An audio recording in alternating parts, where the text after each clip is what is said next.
नमस्कार दोस्तों, स्वागत है आपका फोर्थ आई न्यूज पर। मैं सत्येंद्र सिंह हूँ और आज लेफ्ट एंड राइट में हम छत्तीसगढ़ के प्रभारी सचिन पायलट की बात करेंगे। वैसे राजनीति में हर दौरे के पीछे कोई ना कोई वजह होती है, कोई ना कोई संदेश इसके पीछे छिपा होता है। 19 मार्च को भी सचिन पायलट छत्तीसगढ़ के दौरे पर पहुंचे और उनके इस दौरे से राज्य में थोड़ी हलचल जरूर हुई। वे जेल में कांग्रेस के विधायक और पूर्व मंत्री कवासी लखमा से जाकर मुलाकात किए। फिर राजधानी रायपुर के राजीव भवन में नेताओं के साथ उन्होंने बैठक की। उनका हर कदम अपने मायने रखता है, जो आगामी कांग्रेस की रणनीति को तय करेगा। लेकिन इस दौरान हर किसी की नजरें उस शख्स को खोज रही थीं, जिन्हें कुछ वक्त पहले छत्तीसगढ़ कांग्रेस का अगला अध्यक्ष बताया जा रहा था। ये खबरें सुर्खियां भी जरूर बनी।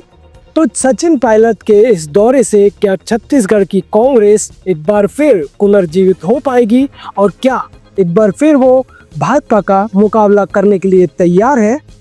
ये रिपोर्ट देखते हैं।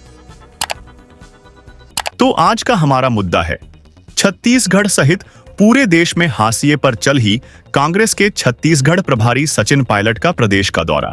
राजस्थान के पूर्व उप मुख्यमंत्री और कांग्रेस के छत्तीसगढ़ प्रभारी सचिन पायलट एक बार फिर रायपुर पहुंचे। हवाई अड्डे पर स्वागत हुआ, नेताओं की कतारें लगीं और वे छत्तीसगढ़ की कांग्रेस के फिर से अच्छे दिन लाने की तैयारी कर रहे हैं। लिहाजा कुछ बागियों की कांग्रेस में वापसी करा रहे हैं और अपनी सरकार के पूर्व मंत्रियों से जेल में जाकर मिल रहे हैं। रायपुर पहुंचते ही सचिन पायलट ने सबसे पहले रायपुर सेंट्रल जेल का रुख किया। वहां उन्होंने कांग्रेस विधायक कवासी लखमा से मुलाकात की। जेल में एक बड़े नेता से मिलना यूं ही नहीं होता। कवासी लखमा, जो आदिवासी राजनीति का बड़ा चेहरा है, फिलहाल सलाखों के पीछे हैं।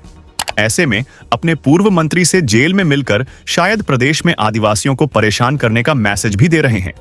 इस दौरान उनके साथ चरणदास महंत, दीपक बैज और हरीश लखमा भी मौजूद थे। जेल से निकलने के बाद सचिन पायलट सीधे राजीव भवन पहुंचे। यहां कांग्रेस की पीएसी यानी पॉलिटिकल अफेयर्स कमेटी और वरिष्ठ नेताओं के साथ लंबी बैठक चली। आज पॉलिटिकल अफेयर्स कमेटी की मीटिंग थी, उसमें अध्यक्ष जी, नेता प्रतिपक्ष, महासचिव, पूर्व मुख्यमंत्री बघेल साहब, सभी नेतागण थे और विस्तार से हमें चर्चाएं करी। क्या हालात छत्तीसगढ़ में हैं, संगठन के ऊपर, हाल ही जो चुनाव हुए उनको लेकर भी चर्चा हुई है। राजनीतिक पंडितों का कहना है कि इस बैठक में आगामी रणनीतियों पर चर्चा हुई।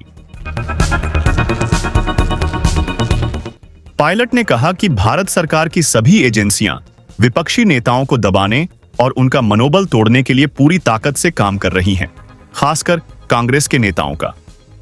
और हमने संकल्प लिया है कि जिस प्रकार दुरुपयोग हो रहा है स्टेट की एजेंसीज का और भारत सरकार की एजेंसीज का, उसका मुकाबला हम लोग करेंगे कानूनी तरीके से, लेकिन पॉलिटिकली भी हम सरकार की जो कुकर्म और जो नीति है और जो नीयत है विपक्ष को डराने की, धमकाने की, दबाव में लाने की, वो जनता तक लेकर जाएंगे। और ये जो लड़ाई है ये सड़कों पर लड़ी जाएगी, जनता तक हम जाएंगे, सच्चाई का बखान करेंगे।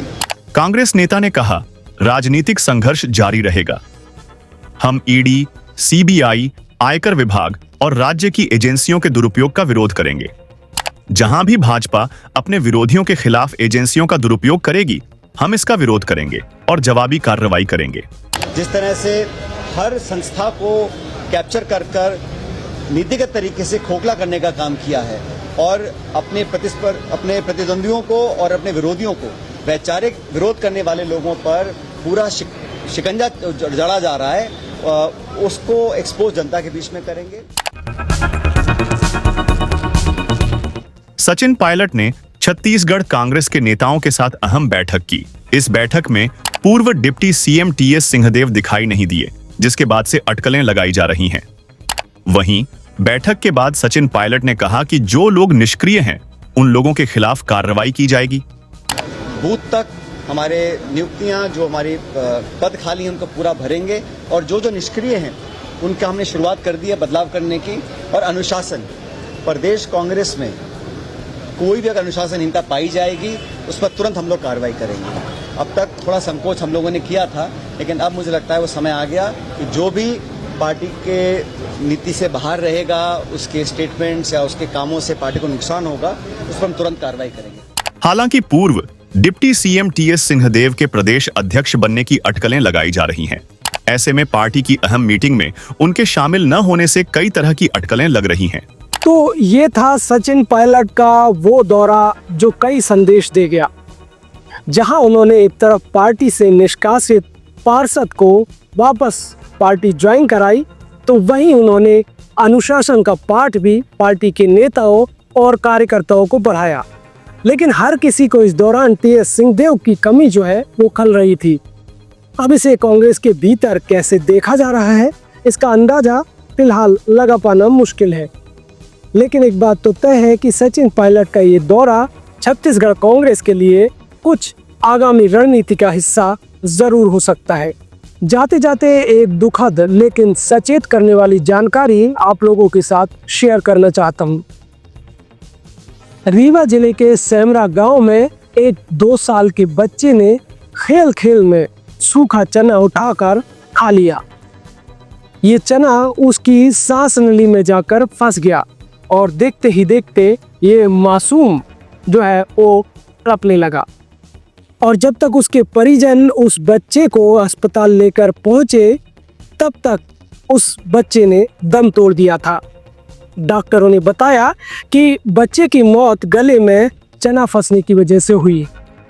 ये घटना दुखद तो है ही, लेकिन हमारे लिए एक सबक भी है कि छोटे बच्चों को सूखा खाना देने से बचना चाहिए, क्योंकि ठोस और सूखे खाद्य पदार्थ छोटे बच्चों के लिए कई बार जानलेवा साबित हो सकते हैं।